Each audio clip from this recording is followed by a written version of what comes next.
Olá, alunos, bem-vindos à nossa aula de biologia. Estamos trabalhando com citologia, que é o estudo da célula, e já vimos as características básicas da membrana celular. Hoje nós vamos estudar os tipos de transporte que podem ocorrer através da membrana. Então, vocês viram que a membrana é a estrutura que delimita a célula.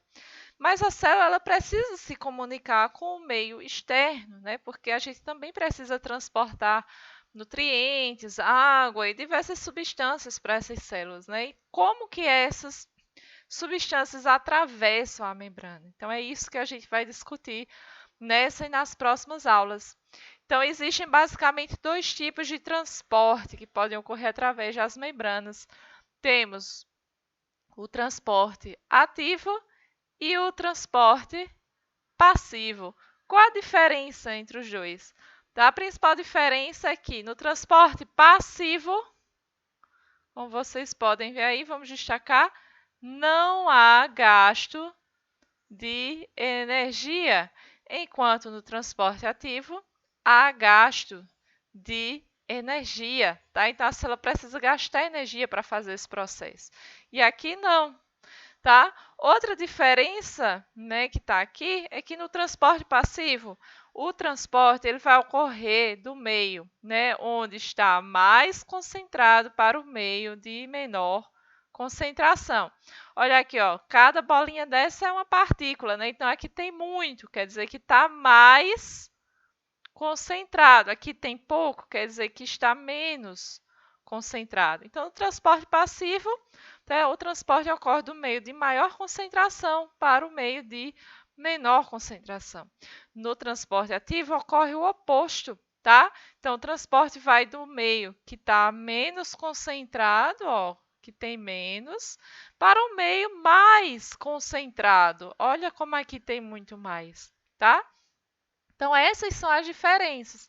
Hoje, a gente vai discutir somente o transporte passivo, que é aquele em que não há gasto de energia, tá? Então, nós temos três tipos, né, de transporte passivo. Temos a difusão simples, a difusão facilitada e a osmose. Então, vamos entender cada um deles. A difusão simples, como o nome já diz, é a mais simples de todas, tá?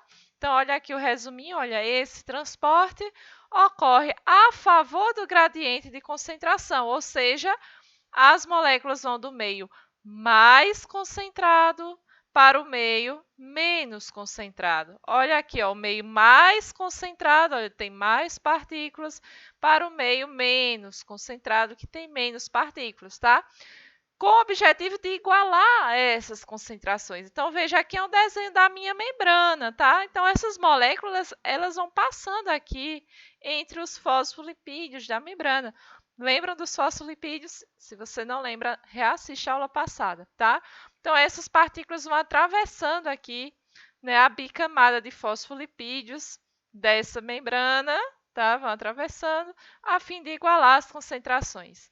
Exemplos, né? Por exemplo, a gente utiliza esse meio de transporte, né, essa difusão simples, para transportar gás carbônico e oxigênio no nosso corpo. Então, gás carbônico e oxigênio são transportados pelas nossas células através da difusão simples. E a difusão facilitada? Ela é muito parecida com a difusão simples, tá? Também vai do meio, olha, mais concentrado para o meio menos concentrado. Só que eu tenho aqui, olha, a ajuda de proteínas que estão inseridas nessa membrana, que são as proteínas transportadoras.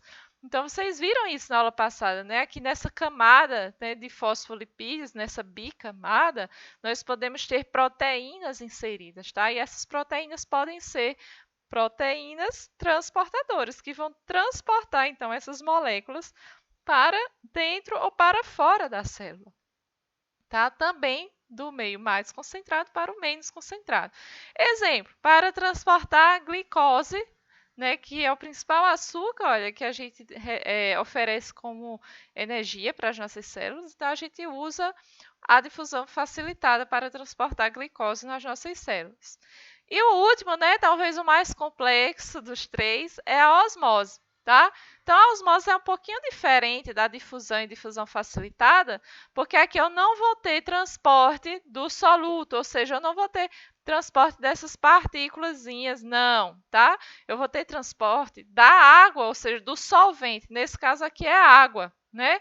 Então, olha para cá. Né? Aqui eu coloquei uma membrana permeável para simular como se fosse a membrana, né, da célula. Veja que esse meio aqui ele está mais concentrado e esse está menos concentrado, tá? Se fosse difusão, o transporte ia ocorrer daqui para cá, né? Do mais concentrado para o menos concentrado.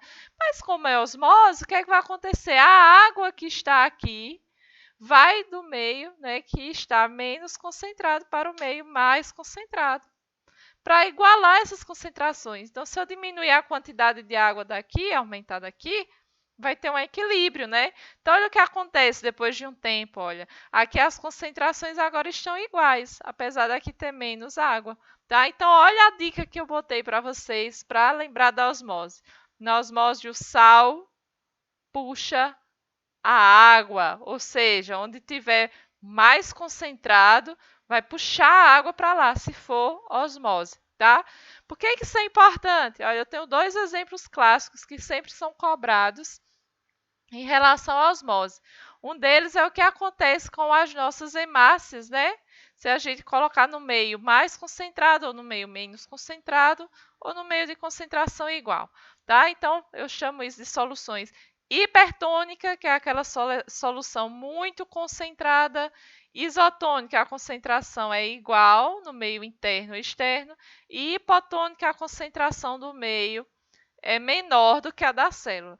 Então, imagine se eu pego a minha hemácia, a sua célula do sangue, e coloco aqui num copinho aqui, tá? Com água, um tubinho.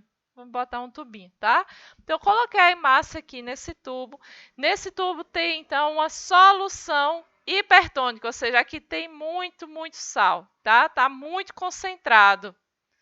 Por osmose, o que é que vai acontecer com essa célula? Lembra que o sal puxa a água. Então, esse meio aqui, hipertônico, ele vai puxar a água, olha aqui, ó, vai puxar a água da célula, tá? Da hemácia. E a hemácia, então, vai ficar deformada, tá? Porque o sal puxa a água. Se for uma solução isotônica, ou seja, que a concentração do meio, né, é semelhante à concentração aqui da célula, tá? Ambos estão mais ou menos com a mesma concentração, então não acontece nada, tá ali no equilíbrio. Não está nem entrando nem saindo água excessivamente da célula. Estamos no equilíbrio. E se eu tiver agora uma solução hipotônica, ou seja, a minha hemácia ela é muito, muito, muito concentrada, tem muito sal aqui, mas no meio tem pouco em relação à minha célula.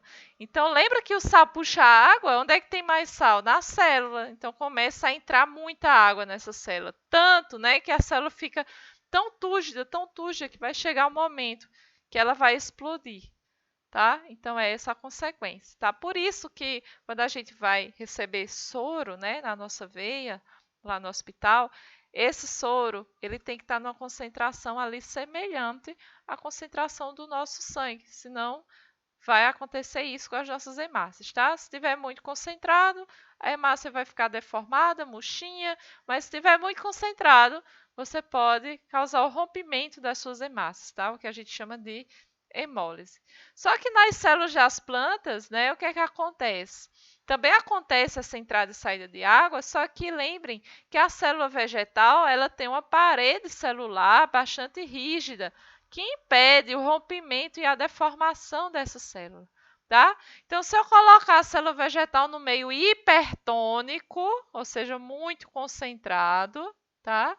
Também vai sair água da célula, porque o sal ele puxa a água, lembra? Né? Só que a célula não vai se deformar, o citoplasma dela vai ficar todo retraidinho assim, o que eu chamo de plasmólise. Então, a célula vegetal ela vai ficar plasmolizada, tá? Esse citoplasma dela vai ficar todo retraído. No meio isotônico, ou seja, concentração semelhante, né, vai estar no equilíbrio, não vai ocorrer nem entrada nem saída excessiva. Mas no meio hipotônico, hipo, tá? Aqui é menos concentrado do que na célula. Então, lembre, o sal puxa água, dessa vez o sal está em maior quantidade dentro da célula, então vai entrar muita água, né, nessa célula. Só que na célula vegetal ela não vai explodir por conta da parede, tá? Mas ela vai ficar túrgida, tá? O processo de turgescência. Ocorre aumento da célula, do volume da célula, mas essa célula não se rompe graças à parede celular, tá?